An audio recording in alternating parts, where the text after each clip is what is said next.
Oke, di video kali ini saya akan melanjutkan alur cerita film Escape Plan yang sudah saya bahas part 1 kemarin. Bagi kalian yang belum menonton, silahkan tonton dulu agar lebih jelas alur filmnya. Oke lah, tanpa banyak cincong lagi, mari kita mulai filmnya. 5, 4, 3, 2, 1. We're going on a trip in our favorite rocket ship, zooming through the sky. Melanjutkan kemarin, Breslina sangat kebingungan harus bagaimana lagi caranya agar ia bisa meloloskan diri dari penjara tersebut. Namun hal itu akan ia pikirkan nanti, yang terpenting ia harus segera kembali ke dalam ruang isolasi. Saat semua napi telah dikeluarkan, Breslin juga sudah berhasil kembali tanpa membuat penjaga mencurigai dirinya.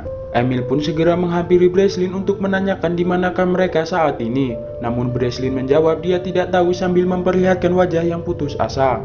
Lalu diperlihatkan Hobbs yang sedang menelpon Lester. Di sini Lester mengatakan agar Hobbs jangan pernah melepaskan Breslin.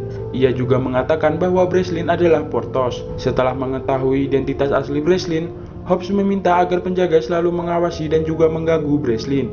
Hingga tak segan-segan mereka selalu menyiksa Breslin setiap harinya.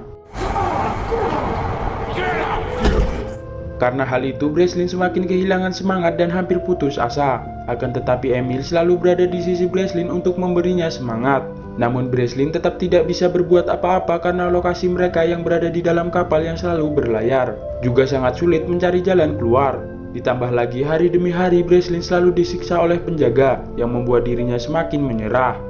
Akan tetapi lagi dan lagi Emil tak ada henti-hentinya memberikan semangat kepada Breslin agar mereka bisa keluar bersama-sama dari penjara tersebut. Akhirnya Emil berhasil membuat Breslin bangkit dan mulai mencari rencana. Setiap hari Breslin mulai memperhatikan aktivitas para penjaga. Scene berganti ke Hush dan Abigail, yang dimana Hush berhasil menemukan bangunan layout penjara swasta. Hush menebak di sanalah Breslin berada. Penjara itu dibangun oleh mantan militer dan secara ilegal yang dapat menguntungkan orang-orang jahat di balik semua ini. Namun sayangnya Hush tidak dapat menemukan lokasi penjara tersebut. Kembali ke Breslin yang sedang menjelaskan bahwa penjaga di sini pergantian waktunya tidak bisa ditebak. Namun dia hanya menyimpulkan secara alamiah dari kebiasaan mereka satu persatu.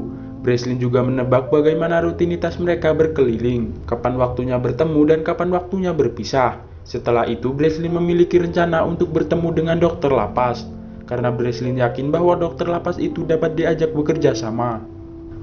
Emil pun sengaja menusuk kaki Breslin agar dapat dijahit oleh dokter lapas. Kemudian Breslin menanyakan di manakah lokasi mereka saat ini. Namun dokter itu hanya diam tak menjawab pertanyaan Breslin. Lalu sontak Breslin terjatuh karena jahitan si dokter. Ternyata Breslin sengaja menjatuhkan diri agar ia bisa mengambil beberapa peralatan yang berada di sampingnya. Karena tak berhasil membujuk dokter itu, Breslin kemudian mengambil rencana B. Ia juga menyuruh Emil untuk mengambil kacamata napi yang berada di belakangnya. Setelah semua peralatan yang ia butuhkan lengkap, Breslin kemudian membuat alat pengukur derajat yang akan ia gunakan untuk mencari titik lokasi mereka berada. Alat ini digunakan dengan melihat bintang yang berada di utara. Mereka kemudian mencari cara agar dapat melihat bintang di langit. Namun saat Breslin dan Emil sedang mengobrol, si penjaga mencurigai gerak-gerik mereka lewat kamera pengawas. Mengetahui hal itu, Hobbs segera menyuruh penjaga lain untuk menahan Breslin. Ternyata Breslin dibawa ke dalam sel yang sepi tanpa ada satupun napi lain. Tak lama Hobbs datang dan memberitahu bahwa ia sudah mengetahui identitas asli Breslin. Mengetahui hal itu, kemudian Breslin meminta untuk dibebaskan. Namun Hobbs menolak karena ia telah dibayar seseorang untuk menahan Breslin di sana selamanya. Hobbs juga mengatakan bahwa Breslin tidak akan dapat bertemu dengan Emil lagi. Namun Breslin mengatakan bahwa ia akan memberitahu di mana Mannheim berada, dengan memanfaatkan Emil agar memberitahu karena hanya Breslinlah orang yang sudah dipercayai Emil. Karena hal itulah, jika Hobbs membiarkan Breslin bersama dengan Emil lagi, maka ia akan segera mendapatkan apa yang diinginkannya. Hobbs pun setuju dengan perkataan Breslin. Lalu Breslin menemui Emil agar ia dapat memanfaatkan cerita Emil untuk memberitahu laporan kepada Hobbs. Setelah itu Breslin menemukan Hobbs untuk menceritakan tentang Mannheim yang ia ketahui dari Emil. Cerita itu tidak sangatlah penting. Lalu Emil pergi menemui Jevin untuk mengajaknya bekerja sama agar keluar dari penjara tersebut. Jevin pun berpura-pura membocorkan rencana Breslin yang akan kabur dengan memberitahu kepada Hobbs. Lalu Jevin meminta imbalan agar ia bisa berdoa dengan menatap langit secara langsung tanpa diganggu penjaga. Permintaannya pun disetujui oleh Hobbs. Saat Jevin sedang berdoa, ia pun segera mengeluarkan alat yang telah dibuat Breslin dengan melihat bintang yang berada di utara. Jevin pun melakukan tugasnya dengan baik dan memberikan alat itu kepada Breslin. Di sini Breslin menebak bahwa mereka saat ini tengah berada di lepas pantai Maroko. Hal itu bisa ditebak karena aliran air yang berputar searah jarum jam di atas khatulistiwa. Air yang tenang juga saat Breslin di luar ia merasakan udara yang hangat. Lalu Emil mengatakan jika Breslin benar, maka mereka bisa dijemput oleh teman Emil yang berada di Casablanca. Namun untuk meminta bantuan kepada mereka, Breslin harus mencoba meminta bantuan lagi kepada dokter lapas. Lalu terlihat Breslin yang sedang muntah-muntah karena ia memakan bubuk pembeku. Hal ini dilakukan Breslin agar bisa bertemu dokter lapas. Breslin juga meminta agar dokter itu membaca buku keamanan penjara ciptaan Breslin yang dimiliki Hobbs. Breslin menyebutkan salah satu bab untuk membuktikan siapa dirinya sebenarnya.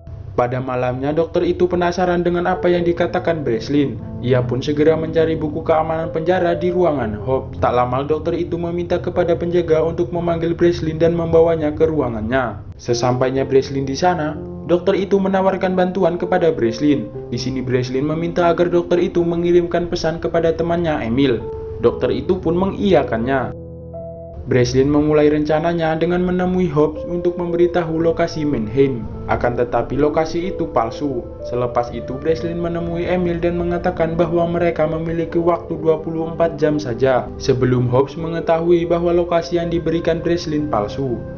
Lalu terlihat salah satu petugas yang melihat gerak-gerik Breslin yang mencurigakan, seperti memberikan kode kepada seseorang. Hobbs yang mengetahui hal itu segera mencari tahu tentang kode ketukan tersebut. Ternyata itu adalah kode komunikasi. Dari kode itu, Hobbs menyimpulkan bahwa Breslin akan membebaskan orang dari blok C. Dia juga akan membuat keributan di sana. Hobbs pun segera menyuruh anak buahnya untuk memperketat keamanan di blok C. Namun ternyata ini adalah permainan Breslin. Ia sengaja berpura-pura memberikan kode agar penjaga di blok A menjadi berkurang. Itu menjadi celah untuk Breslin memancing keributan. Breslin pun menyuruh Jevin untuk memulai keributan di sana. Ya, keributan pun terjadi. Ketika petugas sibuk melerai para narapidana, Breslin, Emil, dan juga Jevin pergi dari tempat tersebut. Karena keributan itu, para petugas tak sadar bahwa mereka bertiga tak ada di tempat. Hingga sampailah Breslin di depan kamera pengawas yang akan memblokir seluruh kamera pengawas. Namun salah satu penjaga melihat Breslin dan memberitahu Hobbs. Akan tetapi Breslin sudah mengambil alih seluruh kamera pengawas dan memblokirnya.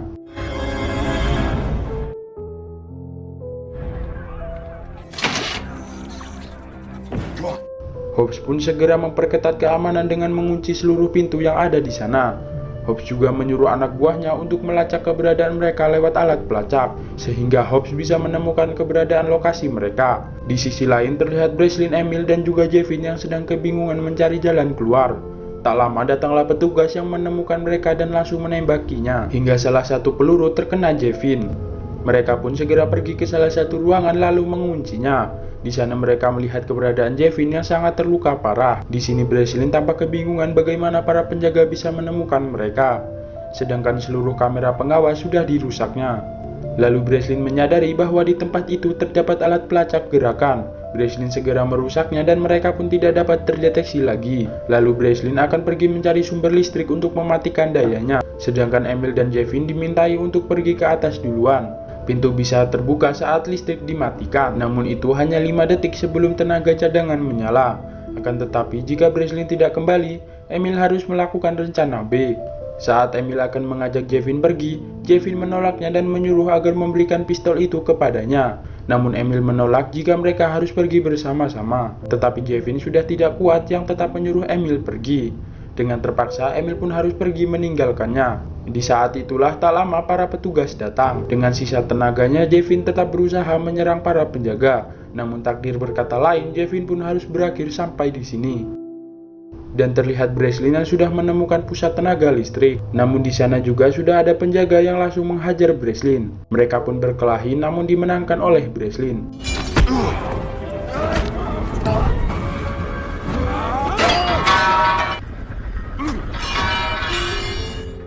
Breslin juga berhasil mematikan aliran listrik yang membuat Emil bisa keluar. Di saat itu terlihat bantuan telah tiba, yang lalu menembaki para nahkoda kapal. Emil pun segera pergi menuju ke helikopter. Namun ia belum bisa pergi dari penjara itu karena masih menunggu kedatangan Breslin selama 5 menit.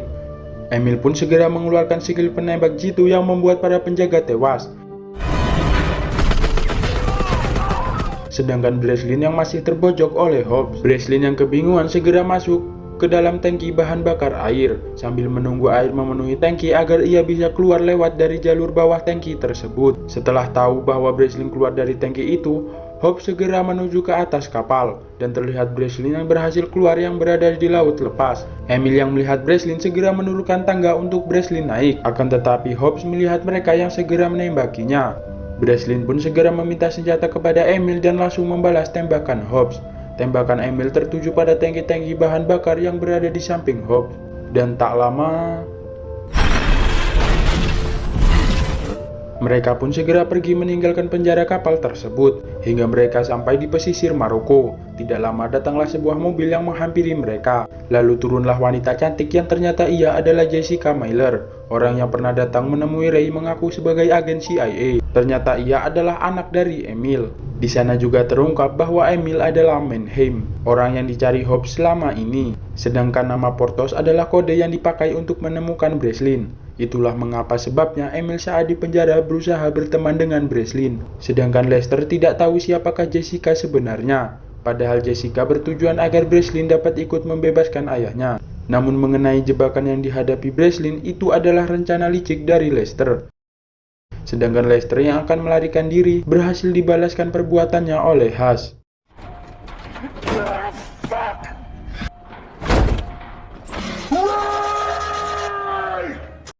Dan film pun mamat.